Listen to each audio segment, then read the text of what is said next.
ফ্রান্সের বিপক্ষে গোল বন্যা। তৃতীয় স্থান নির্ধারণী ম্যাচে 10 গোলের রোমাঞ্চ শেষে 6-4 ব্যবধানে জয় তুলে নিল ইংল্যান্ড। ফিফা বিশ্বকাপ 2024-এর তৃতীয় স্থান নির্ধারণী ম্যাচে ফুটবল প্রেমীরা দেখেছেন এক অবিশ্বাস্য আক্রমণাত্মক লড়াই।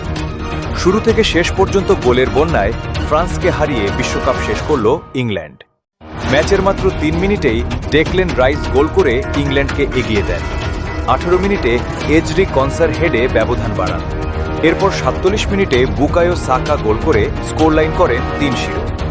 প্রথমার্ধের যোগ করা সময়ে আবারও গোল করে সাকা ইংল্যান্ডকে 4-0 ব্যবধানে এগিয়ে নিয়ে যান। দ্বিতীয়ার্ধে কিলিয়ান এমবাপ্পে 48 ও 64 মিনিটে জোড়া গোল করেন। 54 মিনিটে ব্র্যাডলি বারকোলা গোল করে ফ্রান্সকে ম্যাচে ফেরানোর চেষ্টা করেন। শেষ দিকে 90+4 মিনিটে উসমান ডেম্বেলেও গোল করেন। ফ্রান্স যখন ম্যাচে ফেরার চেষ্টা করছে তখন 27 মিনিটে বুকায়ো সাকা পেনাল্টি থেকে নিজের হ্যাট্রিক সম্পূর্ণ করেন। আর 90+8 মিনিটে জুড বেলিংহ্যামের গোল ইংল্যান্ডের 6-4 ব্যবধানের জয় নিশ্চিত করে। এই ম্যাচের নায়ক বুকায়ো সাকা। 3টি গোল করে তিনি হ্যাট্রিক সম্পূর্ণ করেন এবং ইংল্যান্ডের জয়ে সবচেয়ে বড় ভূমিকা রাখেন। অন্যদিকে এমবাপ্পের জোড়া গোলও ফ্রান্সকে হার এড়াতে পারেনি। 10 গোলের রোমাঞ্চকর এই ম্যাচে শেষ হাসি হাসল ইংল্যান্ড।